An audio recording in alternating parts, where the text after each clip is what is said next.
Muy buenos días a todos los que estéis viendo esto. Mi nombre es Jorge y hoy, junto a mis compañeras María y Celia, vamos a exponeros acerca de los sentidos y la comunicación. En concreto vamos a hablar sobre cómo se percibe el sonido, cómo se percibe la imagen y cómo articulamos la voz. Y por último, para exponer nuestro trabajo, vamos a ayudarnos de una presentación y unos cuantos vídeos. Bueno, yo voy a explicar cómo percibimos el sonido a través del sentido del oído, pero antes de todo voy a explicar qué es el oído. El oído es el órgano corporal que sirve para oír. Está formado por tres partes: el oído externo, que corresponde a la oreja; el medio, que es la caja del tímpano; y el interno o laberinto. La audición depende de una serie de pasos complejos que convierten las ondas sonoras que viajan por el aire en señales eléctricas. Estas señales llegan al cerebro a través del nervio auditivo. El oído externo recoge los sonidos que viajan en ondas invisibles a través del aire. Cuando se produce un sonido, el aire vibra creando unas ondas sonoras que entran al oído externo a través de un pasaje estrecho llamado conducto auditivo, que conduce las ondas a través del tímpano. El oído medio convierte esos sonidos en vibraciones con la ayuda del tímpano. El movimiento de esas ondas sonoras hace que el tímpano vibre y a la vez transmite estas vibraciones a tres huesecillos diminutos del oído medio. ¿Y estos huesos cómo se llaman, Celia? Estos huesecillos se llaman martillo, yunque y estribo. Los huesecillos del oído medio amplifican o aumentan las vibraciones de sonido y envían a la cóclea el sonido interno. No, en el oído interno. Esta tiene una membrana elástica a lo largo de su estructura que la divide en dos secciones, superior e inferior. Esta membrana es conocida como membrana basilar, porque sirve de base para estructuras clave del sistema auditivo. Una vez que las vibraciones llegan hasta el líquido dentro de la cóclea, se forman ondas que viajan a lo largo de la membrana basilar. Las células ciliadas, que son células sensoriales sujetas a la superficie de la membrana, se agitan con el movimiento de la ola. ¿Y exactamente qué hacen las células ciliadas? Estas células detectan sonidos de tonos más altos, como el llanto de un bebé. Las células ciliadas cerca del medio detectan sonidos de tonos más bajos, como el ladrido de un perro grande. Al moverse estas células ciliadas hacia arriba y hacia abajo, unas proyecciones microscópicas parecidas a cerdas, conocidas como estereocilios, que se encuentran encima de las células ciliadas, se topan con una membrana sobresaliente y se inclinan. ¿Qué es lo que causa esta inclinación? Esta inclinación básicamente hace que se abran unos canales que hacen poros, que parecen poros. Están en las puntas de los estereocilios. Cuando esto sucede, ciertas sustancias químicas entran en las células, generando así una señal eléctrica. Finalmente, el nervio auditivo lleva esta señal eléctrica al cerebro, que la convierte en información que podemos reconocer y entender. Pero ahora tenemos que tener en cuenta que el sonido tiene diferentes cualidades. La intensidad, que es la potencia acústica transferida por una onda sonora y se mide en decibelios; el tono, que es la cualidad que nos permite distinguir entre un sonido agudo o alto y otro grave o bajo; el timbre, que depende de la cantidad de armónicos que tenga un sonido y de la intensidad de cada uno de ellos y es la cualidad que caracteriza al sonido; y la duración, que es el tiempo en el que se mantienen las vibraciones producidas por un sonido. Hola, yo soy María Romero y voy a explicar cómo los seres humanos percibimos la imagen. Para comenzar, ¿qué es la imagen? Es la presentación visual de algo o alguien, es decir, una figura o ilustración que se asemeja a algo, que refleja la apariencia de algo, ya sea real o imaginario, concreto o abstracto.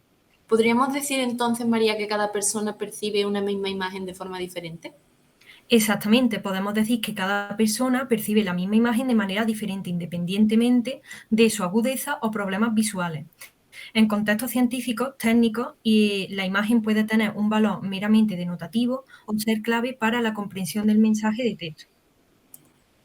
En primer caso, normalmente su valor denotativo será mayor que las características connotativas que el usuario de texto puede inferir.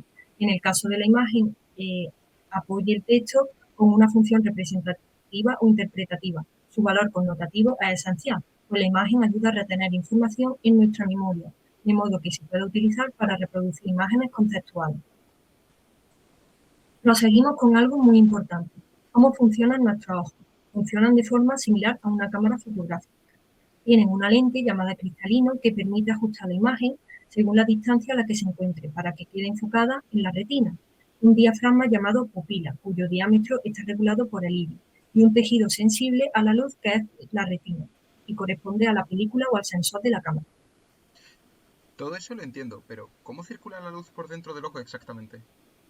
La luz traspasa la córnea, que es la capa más externa del ojo, penetra por la pupila, atraviesa el cristalino y llega a la retina, donde es transformada en impulsos eléctricos que son trasladados al cerebro a través del nervio óptico.